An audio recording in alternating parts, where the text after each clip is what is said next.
Hey, everybody. Thank you for joining us. Welcome to Startup is the New Black. I'm your host, Brianna Ford. I'm the founder of Startup Noir. We work with content, community, and consulting for Black entrepreneurs. I have two guests with me tonight. I want to talk about social media strategy. So what better way to get started with that than getting some people who do social media for a living? So I brought two of my friends on here. I'll actually have them introduce themselves. So I have Yolanda Spinks and I have Sharon Hatton. So Yolanda, how would you like to introduce yourself? I don't ever like to be like, oh, okay, this is their resume, this is what they do. So rather give it to you to tell everybody. Well, I am Yolanda Spinks. Most of my friends call me YOLO for short. I'm a social media strategist and coach, and my business is YOLO Spin. And typically what I do is help small business owners and entrepreneurs create successful social media strategies. My experience is I have a journalism degree, so that's kind of how I got started. I'm the former social media manager for the Black and White Brown Conference. And yeah, that's who I am. Ooh, awesome. Sharon, would you like to give us your background? I'd be more than happy. So I'm Sharon Hatton, and I am a recent full-time entrepreneur. My practice is called Social Savvy Consulting Group. In a former life, I was public affairs specialist for the FBI in San Francisco. I worked with the FBI for about 5 years. So my background is traditionally in public relations, and I kind of find ways to apply PR or integrated communications over to social media strategies. And in my consulting business, I do the same as Yolanda, working with small businesses, helping to kind of coach them through the media relations, some of those integrated marketing communication strategies. So it really runs the gamut. I'm a health and wellness enthusiast, so that's just a little fun tidbit about me, but really excited to be here and hoping to see lots of questions from the audience. Awesome. So just a little background housekeeping. Blab, the platform allows, all three of us kind of talk to everybody, to each other. We have a live chat function on the right-hand side. So if you guys have any questions, you can put them in there. We ask that you put the questions with the / and the letter Q so it can come up in our questions area. And we also have the little prop hand. So if somebody says something, you're like, yes, like go ahead and double tap. So let's see. So both of you guys didn't initially start with social media marketing per se. You kind of slid on into it, so to speak. What year did you guys kind of get started with social media? Ooh, I don't want to tell how young I am. All right. But my start in social media, again, I went to school. My focus was in public relations, and everybody was building public relations campaigns in school. And I'm like, wait a minute, there's a social media thing. Like maybe we should figure out how to, apply some of the things that we're doing in PR and how to really take that integrated approach. So I think maybe 2010 is when I really started looking at it in terms of social media for business use. And that just went through, subsequent class projects and some experimentation. And then, realizing that social media was here to stay. It was really one of those things where you go, this needs to be absolutely infused in everything that I do communications. Funny, that was about the same time for me, about 2009. I was actually back in school. I decided to go back and get my journalism degree. And during that process, I started working with a program with the Office of Minority Health on infant mortality. And at the time, Memphis was ranked #1 among major cities for infant mortality deaths among African Americans. And I did some focus groups with them and got to work on a documentary with Tanya Lewis Lee.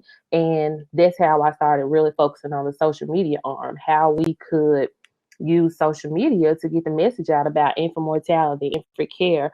And then it just kind of wove all together with my journalism background, because the same journalism tactics kind of are in play with social media. We bend them a lot, but they're basically the same things: the who, what, when, where, and why. And I started doing PR background interning, and I started helping the woman who I was working with put it into her campaigns, and just kind of seeing how business owners could use it, once we got past the initial using it for entertainment and realizing that, okay, this is a business tool and you can make money with this. Okay, so let's figure this out. So it was about 2009, 2010 for me as well. Okay. And that's about the same time I got started with my internships. And like you said, I think a lot of people were on it for a while personally, just connecting with people, having a good time. But I think about 2009 may have been the time where you would see like newscasters would put their Facebook link, like us on Facebook, things like that. I think MySpace had just stopped being around. So I think it was, Facebook was open to more than college students. And then shortly after that, Twitter. Now, do you guys think that businesses had no idea what they were doing? Do you think that, some of them were too slow to kind of get on the bandwagon? I think they were. A lot of people, especially the older people, thought that it was just a fad, like disco music, and they just thought it was a fad, like they thought with hip hop. Oh, it's just a fad; Right. It won't last long. And a lot of business still reject it, like they still think that it's not relevant. Yeah, I kind of agree that it was a very slow progression into getting on social media platforms. And I think the number one fear surrounding that was, how did they measure it? There was plenty of systems for measurement for TV, for, radio ads. There was a system. You knew what audience you were reaching. You knew a standard format of how to engage with that audience. But social media coming around and you go, well, where are the lines and the boundaries for social media engagement and a business purpose? And I think that is what really caused them to have a more slow reaction. And as you said, Yolanda, really still not even be able to join the platforms now or engage effectively with their consumers and their audience. You guys bring up a really good point about there's still some people who are having trouble justifying it because they can't measure it. But as you know, there's different types of analytics for it. They have the native ones. Facebook has their own, Twitter has their own. To me, it seems like you can really narrow down who your target audience is. So do you think that people are starting to see, hey, I can really be very specific with social media versus, I'm putting up a billboard and I don't know who's looking at it? Which ones do you guys think are should be the number one priority for businesses? Well, from my perspective, I'm still seeing businesses, small businesses and big brands alike, take that billboard approach. They say, my demographic is here, so I'm going to create messages for my demographic. But the hyper targeting is really what's most important, because if you aren't connecting with the people who are spending the money, that high value audience, what good is it? And that might not be the whole demographic of millennials. It may be, millennials who have a college degree and, also, again, love health and fitness and have a behavior of making purchases online. And I think social media really gives us access to that data. And businesses just need to capitalize on it. Gotcha. And I think for me, the biggest thing that I focus on right now is strategy. All too often, I'm seeing business owners try to use social media, especially from a marketing standpoint, and they don't have a strategy. And also, like Sharon was saying, a lot of times they don't know who their target audience is. I ask, who is your target audience? 18 to 29-year-olds. No, not 18 to 29-year-olds. Like, this is not television. We don't have target audiences this broad. You should know, are they educated? Are they not educated? Do they have a 9th grade education? Or do they have a graduate degree? An 18-year-old is not having the same life experience as a 29-year-old. At 18, I thought I was going to live forever. I could jump off a cliff and I'm still going to live. And at 8, I'm like, hold up, these bones are not going to heal like they used to.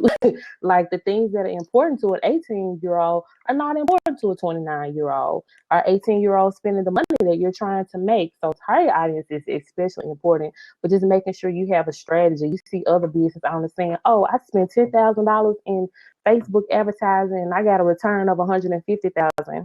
Well, what's your strategy though? Like, did you have a strategy? Exactly. What worked for them may not work because for you. if you don't, And if you don't have the strategy, how do you go back and recreate that recipe? You know, if you don't know the steps that you took, how do you make that into a scalable thing that anybody in your organization can execute or that you can teach to the next person coming in? It all surrounds the strategy. Absolutely. And I think like you ladies are saying, with strategy, you're able to kind of come to the end of your campaign and say, okay, this worked really well. This really didn't work out well. You can tell yourself, okay, I spent too much money here because it didn't give me a good ROI. Maybe we could have spent some more money here. What do you think are some good end goals for strategies? There's, getting more followers. Is that the plan? Or should it be getting more customers, getting some money, or just getting eyeballs? Like, what do you think is a good way to start? For me, I think that when I think about strategy, typically the goal is to use social media to, for instance, get leads so that they can turn into clients. So once you get the lead, you get them on your email list, and then you start, really nourishing them and, just kind of, getting them together so that they can start spending some money with you. And all too often, for me, engagement on social media, yeah, you want engagement, yeah, you want likes, but likes don't get you paid. Your end goal should be to get them from their social media platform, to get them to your list, to your house where you run things, so that you can get your products and your services that you're looking to offer them in front of them. Because if my work wakes up tomorrow and he says that Facebook is a wrap, Facebook is a wrap. He does not care that you have 200,000 followers on Facebook that you talk to every day. Like, it's a wrap. So your end goal should be to get them to your house so that you can entertain them like you would like to. And, you decide to shut your doors when you decide to shut your doors, and it's not in the hands of anyone else. So your end goal should always to, get them over to your crib so that you can wine and dine them like you need to, like straight in and chill. So I think I have a very different perspective on this, in a sense of I also believe that, you want to get them back to your material. You want to be adding value to the lives of your, potential customers in that high value market. But a lot of my social media strategies focus on, well, what are those business objectives? If it does involve engagement, how likely are people to open up their web browser every day and go to my website versus open up their web browser every day and be on Facebook and be on Pinterest. So in terms of looking for that high value market, I'm like, where are people spending the most time? What information are they looking for? And how do we connect that with the business objectives? If awareness is my goal, then I'm looking at platforms that are going to allow me to talk about topics that are surrounding that brand. I may not necessarily talk about myself, but I'm talking about the success of others.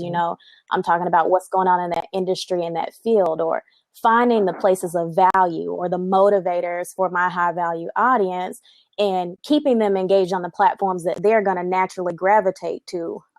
So in terms of where I'm looking at how to play in on the strategy is, my end goal is just always, how does it align with business objectives, and how do we carve away a path that aligns with, as everybody's saying, making money? What's ultimately going to lead to those conversions? How do I create as many touch points as possible to get in front of my high value market? How do I stimulate that mind share so that the next time they are in the market for it, or, the next time they are in search of something, they remember seeing me in their face? They remember seeing my information and say, well, let me go find them and seek them out. And that's ultimately what ends up driving the money, where people begin to just think about you and associate you with a particular topic, a particular product. That's when the money starts raining in. I agree. So we talked about engagement. What do you think about numbers? I know a lot of people, when we first got started with social media, the big thing was, I got to have a bunch of followers. I got to have a bunch of followers. So people were taking, different avenues of getting those followers, including buying them. Do you think that ended up hurting some brands because they had a bunch of people, but, only had a couple likes here and, one or two comments there? Rihanna, don't have me to falling out here. My God. Buying followers helps nobody because you're talking to a blank wall. It's those are vanity metrics. Like, I don't care if you've got 1,000 people, 100,000 people, if nobody's engaging with you on those platforms, if nobody is actually seeing what you have to offer, at the end of the day, it doesn't matter. People seeing that you have that many followers, like, we know it's fake. We can go and see those weird names and those strange profile photos, like, and the egg. Right. Yeah, in the egg. So it's not to the benefit of the business to take that kind of short-term vanity metric approach. Social media strategy, really all communications is long-term. You aren't going to see instant mass results. You're going to see like that, oh my God, like instant gratification, like people are finally talking back, people are sharing my content, but it's a long-term growth in terms of changing that into leads and changing those leads into converting into customers. It's a long journey, and buying followers in the beginning just to make you feel good, to beef up your ego, is not helping anything. Actually, and also I tell clients all the time, it does not matter that you have 20,000 followers if you are not making any money. I would rather have 1,000 followers who are spending money than to have 20,000 and only one person that's actually buying my products and services. So it's definitely going to be quality over quantity. You want people who are interested in what you have to say, who are interested in your products, your services, who are interested in growing with you, seeing how, the products and services that you offer going to help to grow them or grow their business. Like, buying followers is like, Exactly. If you were Beyonce, you would want to be cultivating the beehive. Right. You're like, you're not gonna go buy out the beehive. Yeah.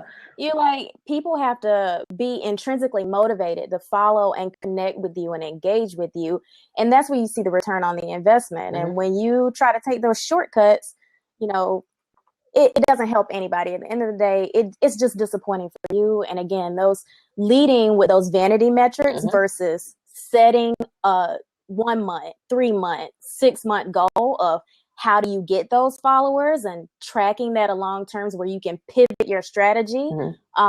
If it's not quite panning out, that is what's really going to get you the engagement, the conversions, really make it, turn it into achieving those business objectives in the long run. I want to add something else too, Brianna, if I can. Absolutely. I want to address contests.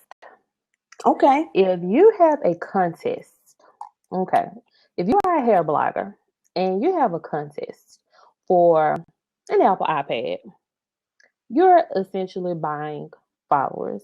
You're going to have people who are joining your list, who are liking you, who are interested in getting an iPad. They're not interested in the Curly Sue products that you talk about and that you offer any other time. You are buying followers. When you have contests, you should give out products that align with your brand, with your niche. If you're a hair blogger, give away hair products. That way, you know that the people who are coming to enter your contest are genuinely interested in your niche, what you're talking about in your brand. They're interested in hair products. If you are not Apple, you should not be giving away iPads. Now, if you have a community, a type, just like you may have a Facebook group and you cater to other business professionals, and in their business realm, they can use an iPad. They can use it as a tool. Yeah, I would give it away to a community of people who I've already cultivated and built, but just randomly say, oh, I'm giving out an iPad Air, like my Facebook page, follow me on Twitter, pin this, you're buying followers still. So when you start talking about your products and services that you offer every day on a regular, they mute to that. They've unsubscribed from your list. They've unliked you. They've unfollowed you. So when you have contests that are totally unrelated to your niche and your brand, you're buying followers still. Yeah. And people don't make that connection because they're like, we're doing something that my audience is going to love and really get them to engage with me. But as you said, at the end of the day, if it's not related to your product, if it's not even complementary, I completely encourage partnerships between businesses who have a common interest. You can't say that that's building your high value market. Yeah, you're building an audience, you are engaging with an audience, but the people who are going to spend the money that's your high value market, and those are the people whose interest you want to keep at heart.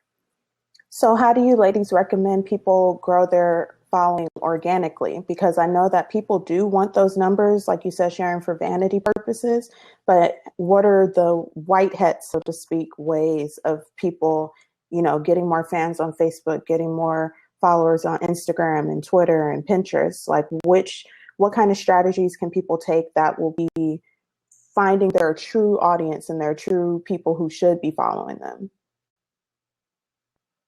I'll go first. For me, what has worked is the scientific approach to things. Everybody's heard of the Lean Startup approach. Everybody's reading the Lean Startup book, and it applies on every single level.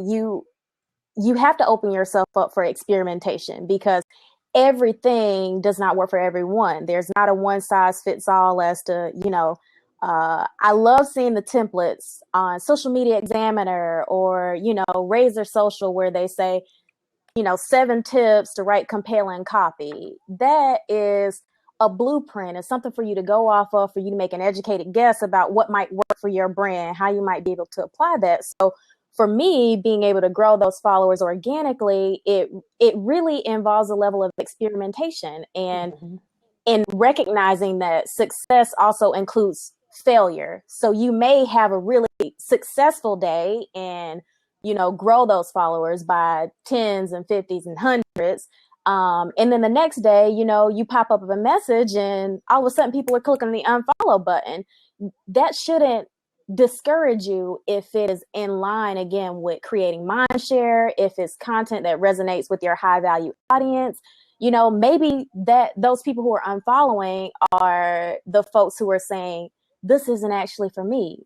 I'm not eventually the person who's going to buy. So for me, growing organically means getting in the trenches, trying something new, trying something different, and setting those goals for it, setting that strategy and that plan for it. And when it's not working, when you meet a wall for it, where you're like, I've extended out my options on this, then you say it's time to pivot. It's time to create a new experiment. It's time to create a new strategy. And a perfect story for it is I started a health and wellness blog last year, and I was on Instagram, maybe had to be 6 months, not really using it, not leveraging the platform. I'd post every now and then photos of me working out or so, and it would get some traction.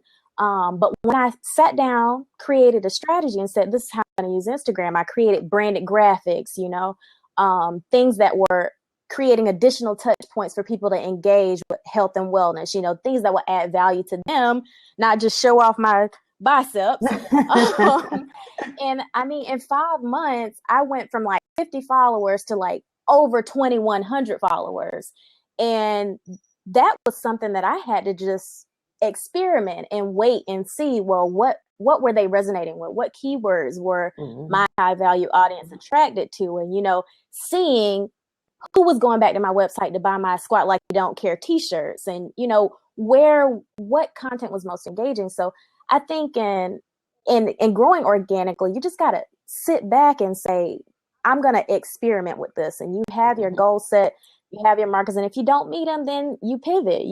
And if that pivot doesn't work, you pivot again. And if you're like, wait a minute, this is just completely wrong, you need to throw that shit, in the trash can and move on.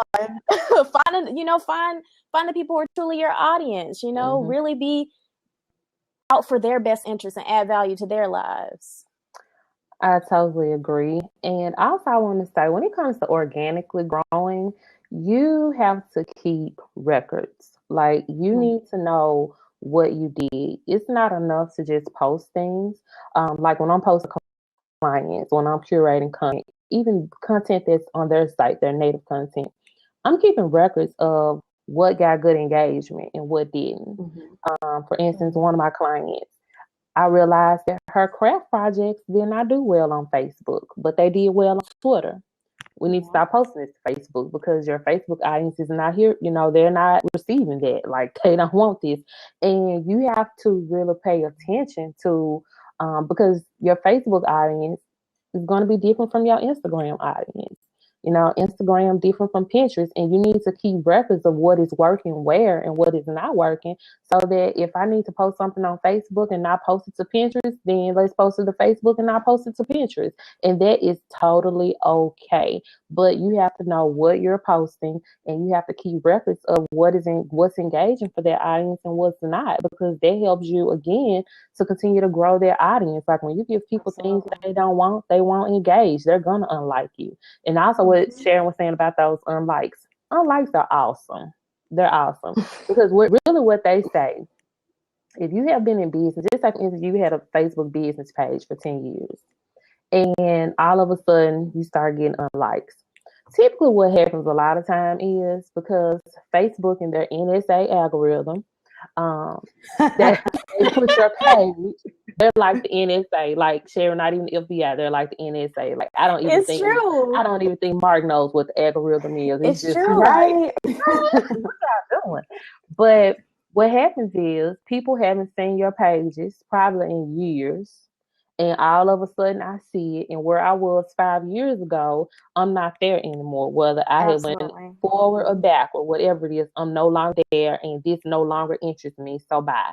So unlikes and unfollows, they're awesome. Like, bless them. Like, be happy when they're there, because that's like one less person that you have to worry about engaging who is not interested in you or interested in your products or your services. And people change. What I liked yesterday, I might not like it today, and that is totally okay. And when people unlike and they unfollow, don't sweat the small stuff. Like, number one, are you sticking true to your brand? Are you sticking true to giving them good content that they can use?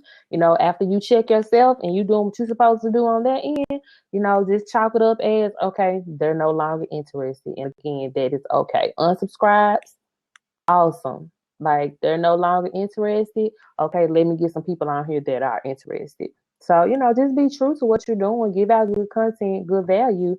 And the people who you are supposed to be in front of, they'll be there. You just do your part. Make sure you have your strategy in order and you're engaging. Absolutely. And, Yolanda, to add to your point, you were saying the place that I was 5 years ago is not the place that I am today. So I'm not going to be interested in what you have to offer. I'm going to immediately remove myself if that does come across my timeline.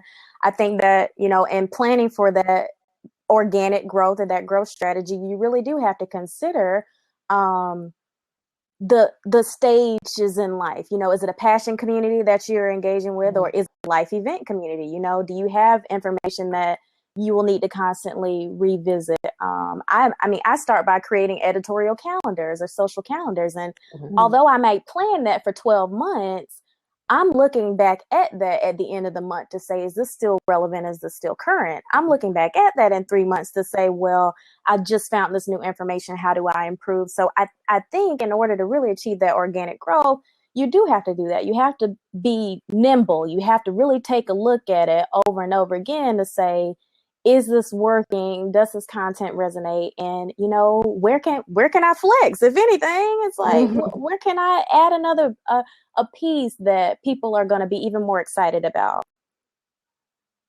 So I know when we first got started, the big thing was, okay, make sure that you're on every network and make sure you post to every network. Actually, maybe this week, somebody had mentioned, they were like, how can I get my Facebook posts to automatically post to Pinterest, automatically post to Instagram. We rolling our eyes, right?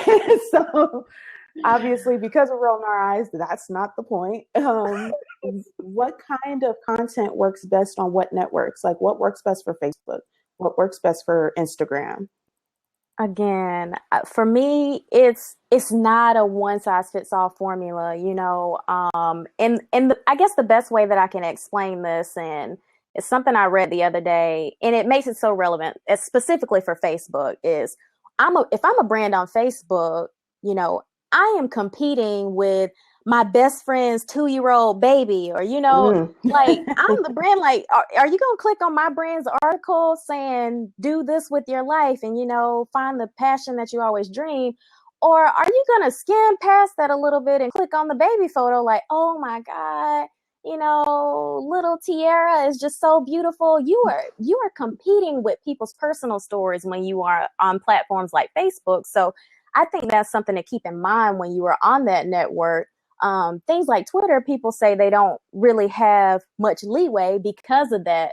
Let's post Facebook content on Twitter. It just doesn't work. It doesn't resonate. People are looking at that as a news vehicle. They're like, what can I find that's trendy, that's new information, that's real time and right now? And then you have, the Pinterest of the world, where it's a passion community. It's people saying, we want to know how to pull this together. We want to collect the information so that, we have our own playbook to go by when we are redecorating our home, or when, we need a roster of healthy recipes. So I think as a brand, you have to look at those networks and go, again, where is my high value market? Because if they're not on Facebook, I don't have to worry about competing with cute 2-year-old little babies. I can go, to Pinterest and say that my community is health.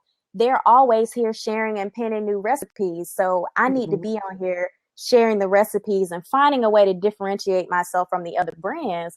But it's not a one size fits all. So you can't do the auto to any network, because the content is not the same. The strategy is not the same. The approach is not the same. And the people are not the same across networks. They're just not the same.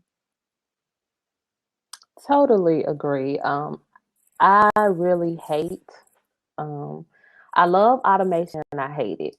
And I'll tell you one of the things that I hate most. So you post a quote on Instagram, you post it on Pinterest, you post it on Facebook, you post it on Twitter. Okay, you may get retweets, you may get some likes, and now you can get love, whatever, with the reactions on Facebook. You may get some repins. But what I hate is when I open up my browsers and I see the same thing from the same person on every network. Really? I just like this on Pinterest. Well, I just repinned it on Pinterest and I double tapped on Instagram. Look, I'm just going to keep scrolling on Facebook because this is my third time seeing it and I'm like totally over it. Not to say that you can't post the same content on the sites that are relevant, but change the days up. If you post this quote Monday on Facebook, post it on Instagram Friday. If you post it on Twitter Tuesday, post it on Facebook Monday. Don't post the same thing on every channel. Like, people gonna get tired of seeing it. Like, really? Like, be creative with your approach. Don't be lazy. But, again, it's like oftentimes people try to scoot around having a strategy. And like Sharon said earlier, your strategy should be a funnel system. You should have your business plan, your marketing plan, and social media is an extension of your marketing plan. Yes, absolutely. And reverse engineer it, and when you're setting your social media goals, it should funnel back into your ultimate marketing goals, back up into your business goals. If it does not fit in the funnel, it does not work. And knowing this, you know who your target audience is. When you do your research, you know where your target audience hangs out. Are they on Pinterest? Are they on Facebook? When you've done your research and you have honed in on who your target audience is, you don't have the question of, should I be on Facebook and should I be on Pinterest? You know where your people are, but you have to know who they are. And, I find that oftentimes people just don't know the basics. And for me, those are the basics. Like, if you don't know if you still telling me that your target audience is everybody, you're going to try to be everywhere. Everybody? Yes. Like, no. Like, we're not gonna do this. So, I love what you're saying on that, because the other piece is when you post the same content everywhere, you don't give people a reason to connect with you on other platforms. So you have to also think about that, where you're like, well, what is the authenticity of the content here? That if I'm on Twitter telling people to like me on Facebook, what are they gonna find different? What other value? I mean, the good people of Blab here listening to us today, this might be where they want to connect. This might be where they most engage, but if you were to do a Facebook live stream conversation, maybe they that doesn't strike them, that doesn't resonate with them. So you might not find the same people who are joining us today on that very same platform. So you gotta give people a reason to have those multiple touch points. It can't just be just some spit up babble of, we're just gonna give you the same thing everywhere, because if that was, it would just be one mega network. Facebook. Right. No, but Yeah. So are there certain entrepreneurs that should focus on certain networks? Because like you guys are just mentioning, it's like, I have to be on Facebook, or do I? I have to be on Pinterest, or do I? Like, do you know ones that there are certain niches that should absolutely be on blank network?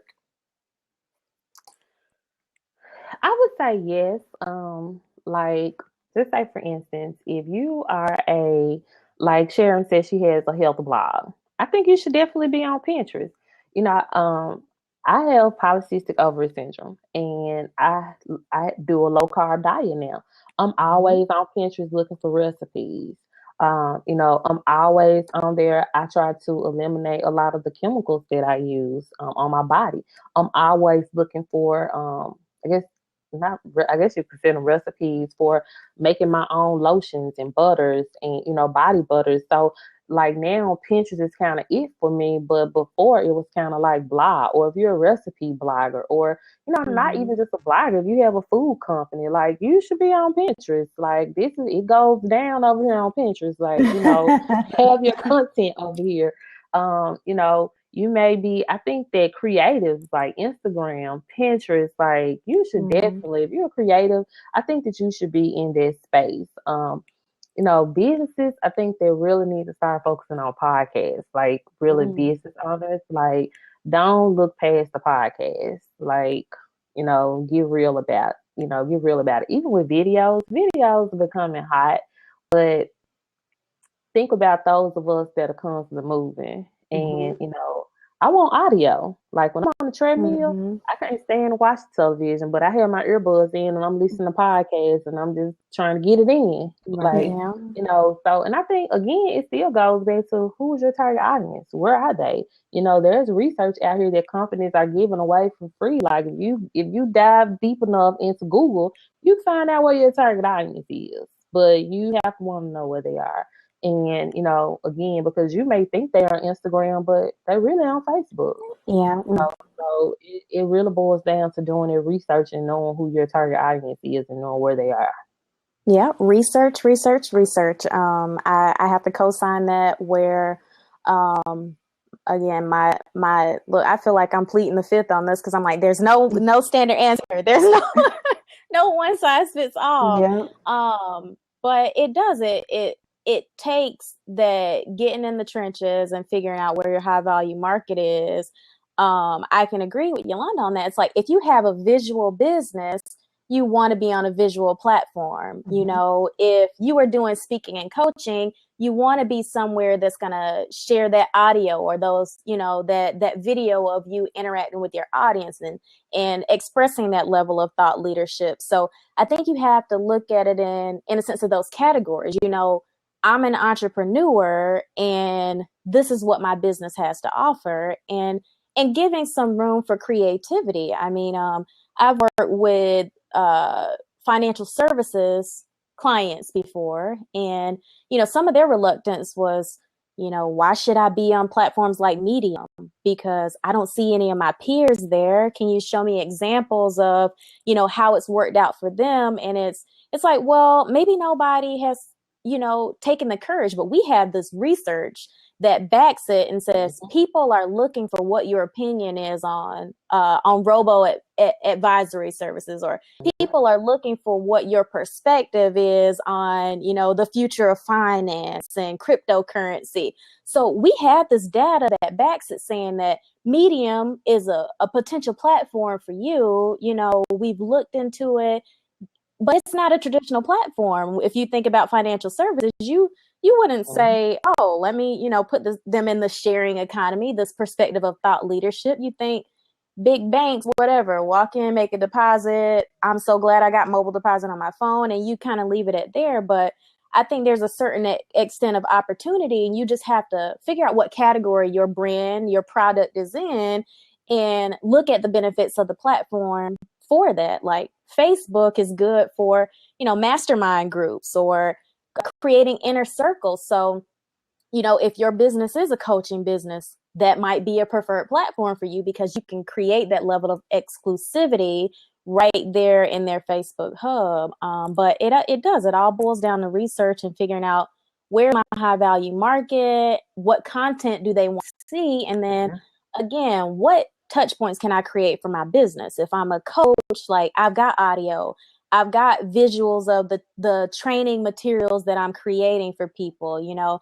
I have video of me being out and live and speaking in person so I can show people that, I'm also well respected in my community.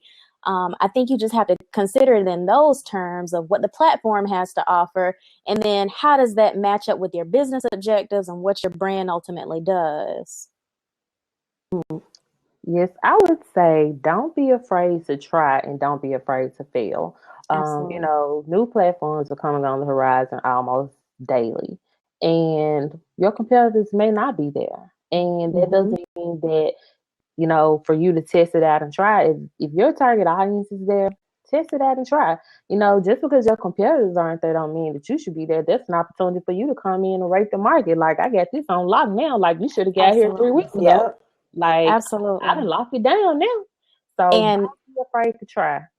And new platforms are always an area of high growth because as the early adopters begin to get on that platform, they are looking for what's familiar, what resonates with me. So if you are among the first people there, and if you were trying that out as an experiment, it's like there's nothing but opportunity for you because you are one of the few there with the content that will resonate with them. I mean, traditionally, most brands get their large following from being on the platforms early on because it's something that people can resonate with. They're familiar with it, or, it's something new and exciting other than just seeing the information of their personal peers or people they know in their inner circle. And they grow their following like that right in the beginning. And then you start to see that growth kind of taper off. And that's when you start to kind of pivot and reinvent. But yeah, like if the money is there, if you have the research to say that my high value market is on this platform, you damn well better figure out a strategy to get on there and figure out how to engage with those people and how to connect with that audience. It would be in your best interest.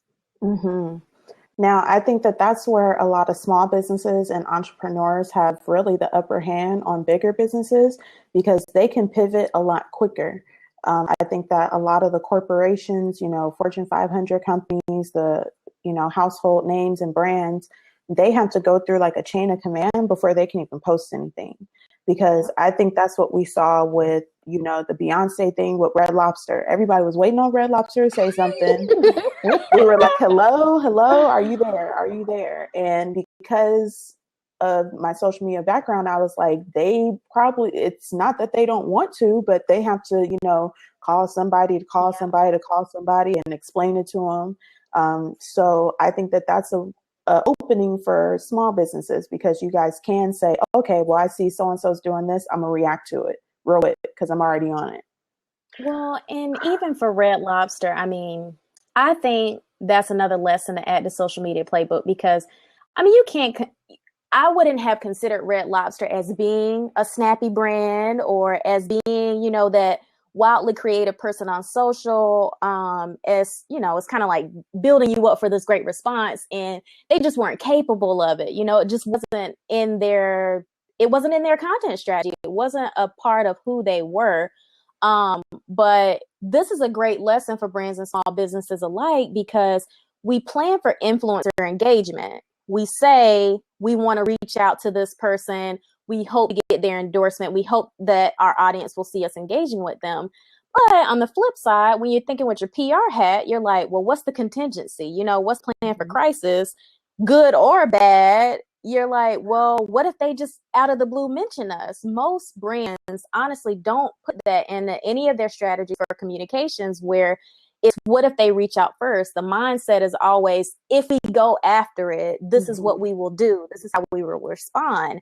And I think in this very social age, we have to flip that and say, start to create those plans for if the influencer mentions us, or if we happen to get the celebrity endorsement, it's going to take pre-planning now. People need, brands, entrepreneurs alike need to start including that. So when they get the mentions, they can really leverage it with a quicker turnaround and make it something really meaningful that adds to the bottom line of their business. So I thought about it from some different aspects. One, I question if it was an issue of having to go through a chain of command. Because oftentimes what we find with brands, there's not diversity on their teams. Mm-hmm. So did they even know who Beyonce was? Like, when I look at the news, and I know you all see it would be high profile Black celebrities, and they would have the wrong photo up there because we all look alike. I just did it tonight. Someone did it for the Oscars. First question I had was an issue of diversity. When you do not have diversity on your team, a lot of things can fall through the crack. A lot of opportunities can fall through the crack because you don't know what to say, because this is not a culture that you don't have anyone from this culture like to be like, Beyonce, just what? Like, we got to tell the baby biscuits, like, yeah, we got to do this. But also, when you hire someone for your social media team, for your team, period, you have to trust them.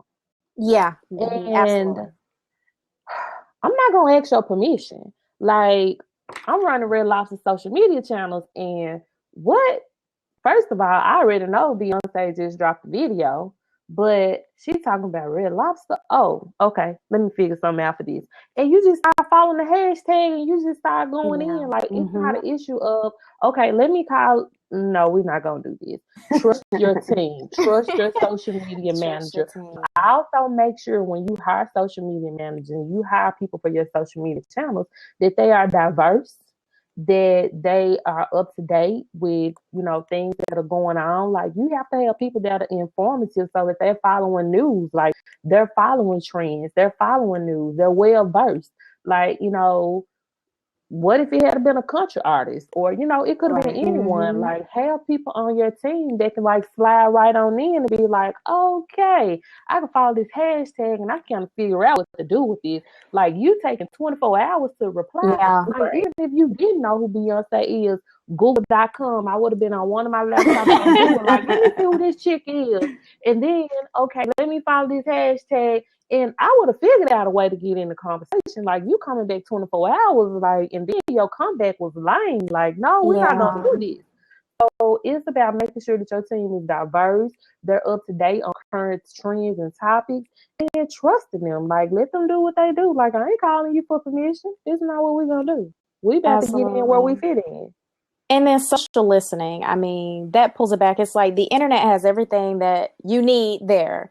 And so for an 8-hour time window, Red Lobster had a chance to follow those hashtags. They had a chance to follow what Beehive was saying.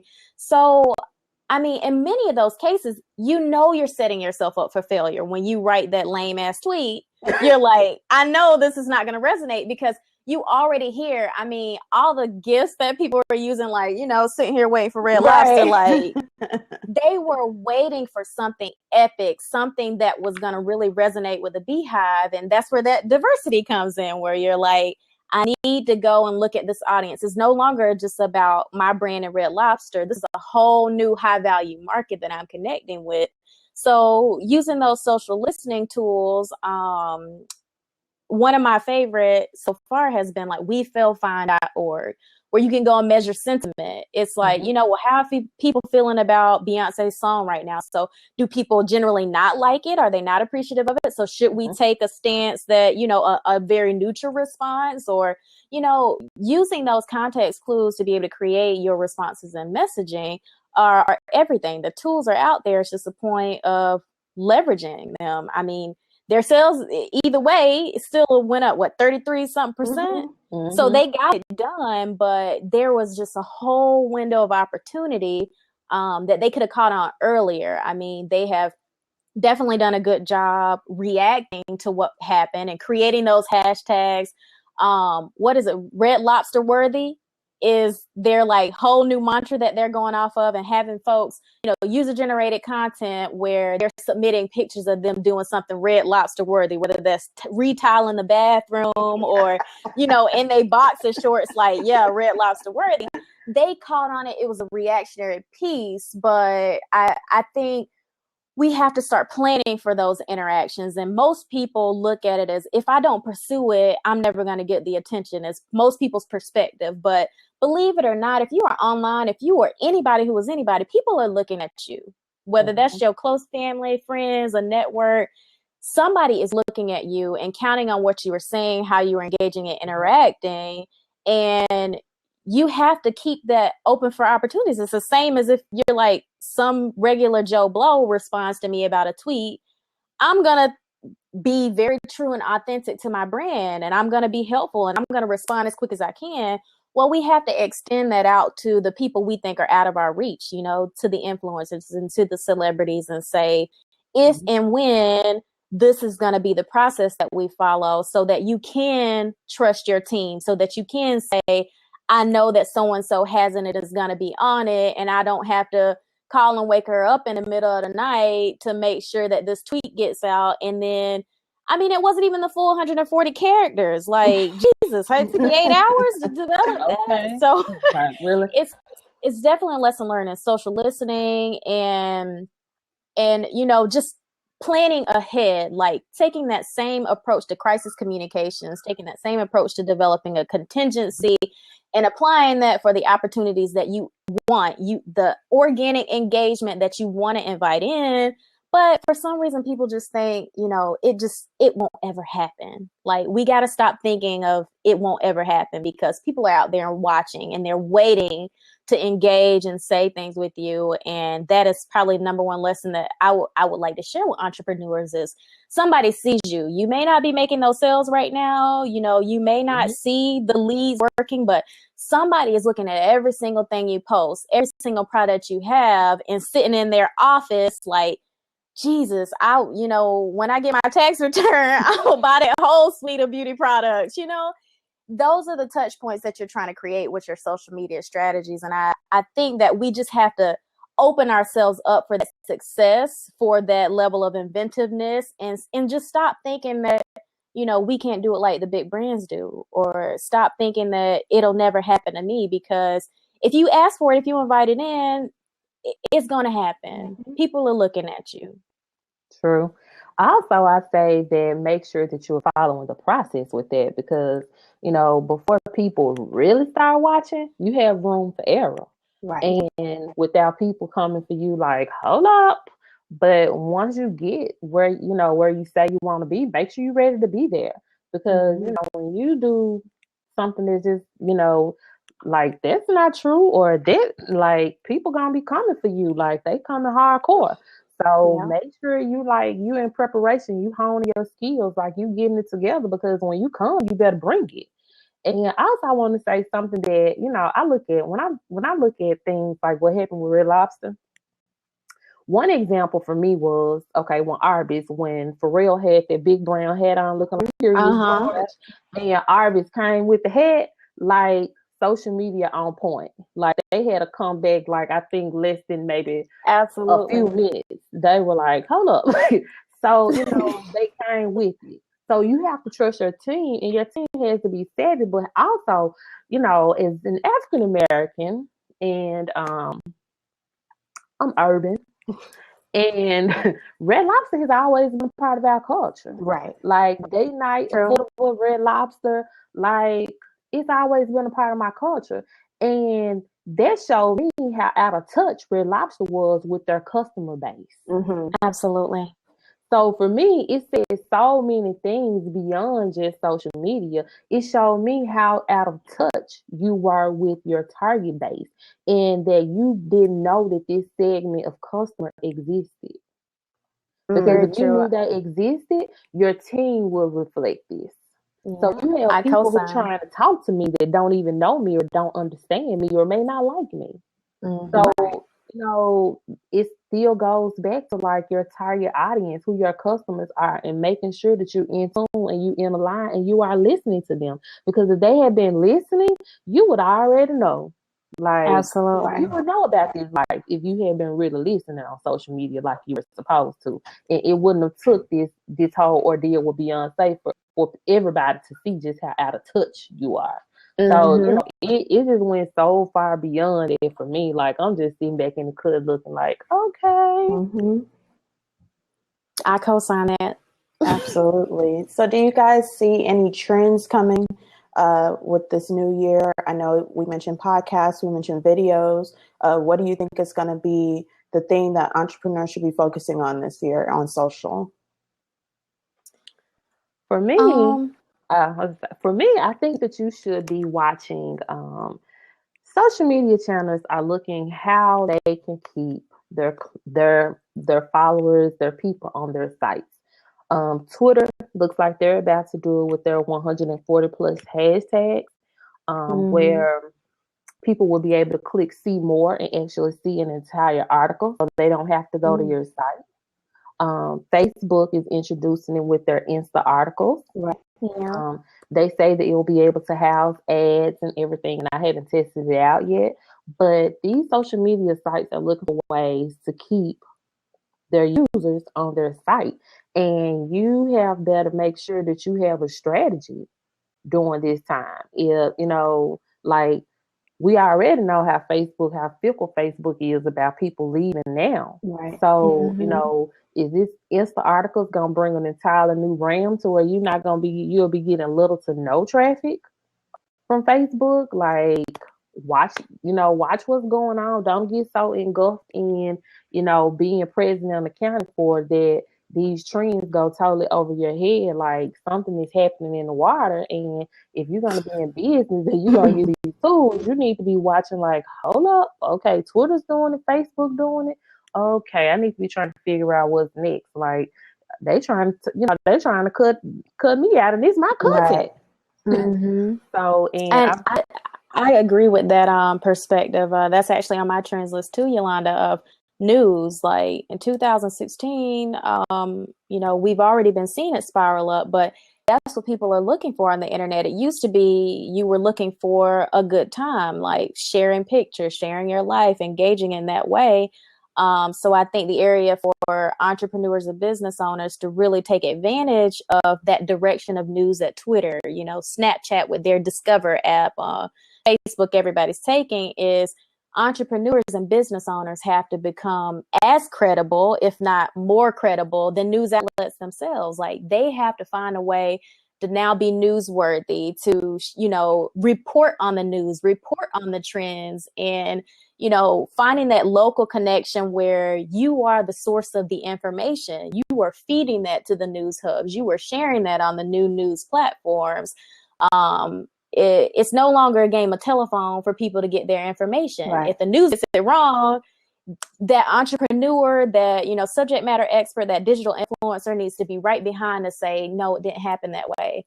Like, this is what it means for our community. This is what it means for the people who, are experiencing this challenge. I agree with you on that trend that 2016 news is only going to get bigger, and the major social networks, those platforms are really endorsing that's the move, that is the direction it's going in.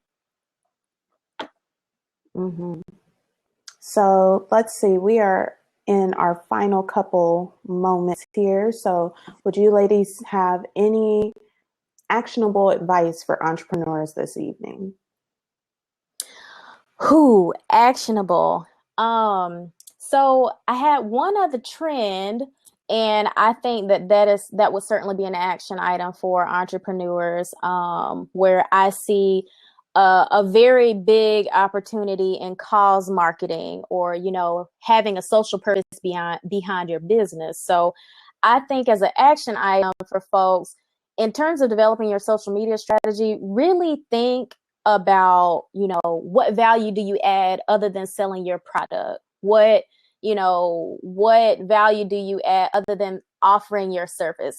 How do you give back to the community that surrounds you on any level. And I love what you're doing with Startup Noir, because it's that very thing. It's like, yeah, you know, I'm in the business to make money, but at the same time, I'm going to support, you know, those new up and coming or entrepreneurs who just need a facelift. I challenge everybody tonight to really think about, you know, your social media strategy in terms of what value do I add to the community? What's the cause that I support, and what's my business purpose? And figure out what that is. Start. Yeah. Welcome back. Yeah. Got you. Figure out what that cause is, you know, of doing more than just selling. And I think incorporating that into your social media strategy, you'll go 100% further in all of the messaging that you're doing if you just step aside yourself to stop talking about yourself 100% and connecting with, you know, something else that your community values, or, you know, again, another cause, or something that you could support where you're saying I'm adding to the bottom line. And I say that because Edelman PR firm, you know, they released their trust barometer, and the data shows there's an opportunity for business. You know, I think something like over 60% of like the informed public, the people who you want to be connecting with, spending the dollars, trust businesses. They rely on government to make the rules, you know, to enforce them, but they're looking to businesses to make the change. And so I challenge every entrepreneur on this line, anybody listening, to look at where you're making that change and find a way to include that into your social media strategy. I'm sorry, I had to step out for a minute. No, girl, welcome Okay, back. so what was the last question? I'm sorry.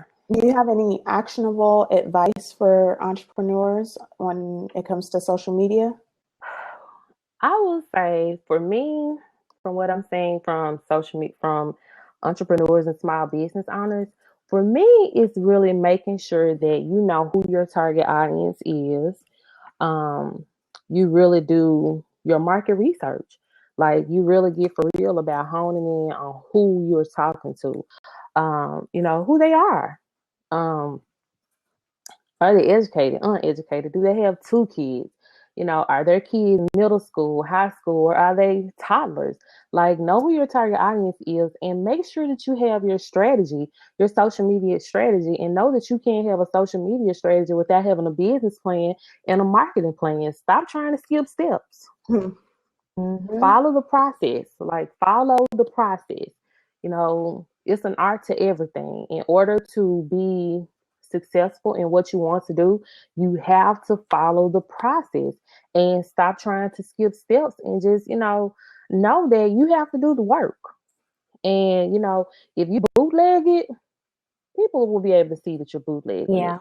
So you're not fooling anybody that feeling like, oh, I'm gonna skip a step and want nobody to know. They're gonna know. They might not know it right now, but they're gonna figure it out, and it's going to take away from your trust, your likability factor. So, you know, they're gonna feel like they can't trust you because you don't do the work. So how you gonna tell me to do the work? Right. So, you know, just be real. If you want to do something, get for real about doing it and do the work. Do your research. Like, it's enough room out here for all of us to be great and do what we do, but we have to do the work. If you don't know what you're talking about, stop repeating people. Absolutely. Talk about what you know about. And if you don't know about it, collaborate with somebody else who does and bring, you know, a powerful kick-ass product. But stop talking about what you don't know about and get for real, because, you know, people are waiting for what you have to offer. So give it to them. But, you know, just follow the process and make sure that you have your business plan and your marketing plan and your strategies in place. And after you have all that, do the work.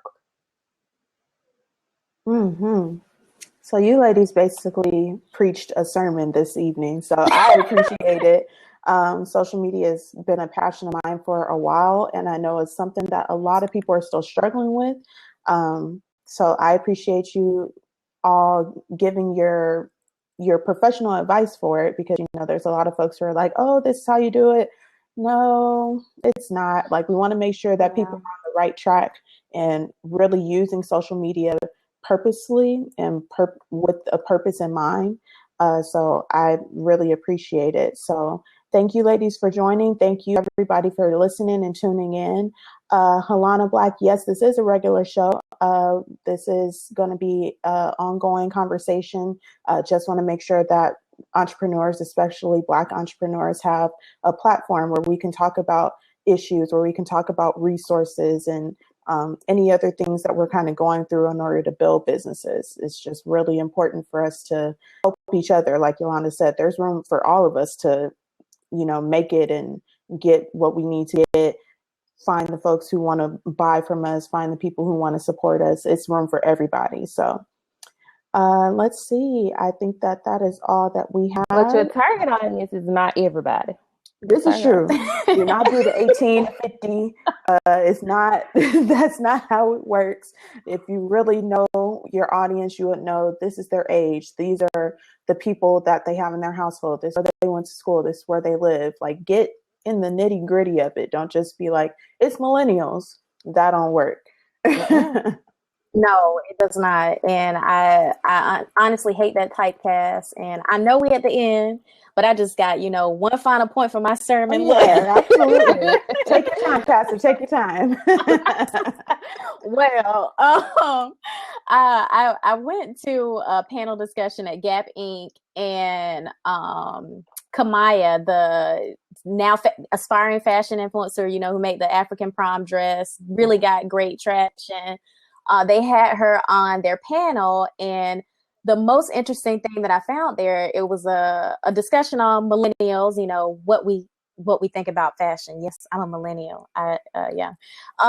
But Kamaya's perspective was very interesting, and she kept saying, I am not the best representation of my generation. She's like, what I have read that millennials do, what their shopping habits are, is not me. So it goes back to every fiber of what we've been discussing today, that is a typecast, that, that's an audience, but it may not be a high value market. It may not be the right people that you should be connecting with just because, again, they fall into a certain demographic.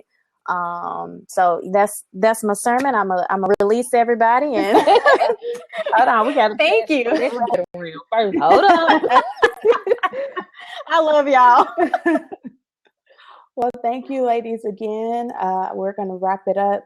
If folks want to, there's a bunch of different things that are going on you can either watch the Oscars or you can watch something that's against the Oscars. So I'm going to try to get into one of those things. So thank you, and thank you again. Look, speaking of the Oscars, Revolt is showing, they're having like they're having some kind of, and it's on the Revolt channel tonight. So I'm about to check that out. A lot of celebrities will be in Flint instead of at the Oscars. Awesome. And the proceeds will go to and the proceeds will be going to the residents of Flint, Michigan, to help them kind of get back on their feet. Absolutely. Thank you so much again, Brianna. Oh, yeah. I really enjoyed it. Thank you, everybody, for your comments. Thank you. And Yolanda, you and I are going to keep in touch because we real conscious together. That's what I'm talking about. So, all right, ladies. Thank you, see you Brianna. later. No problem at all. See you guys. Have a good one. Have a great week. You too.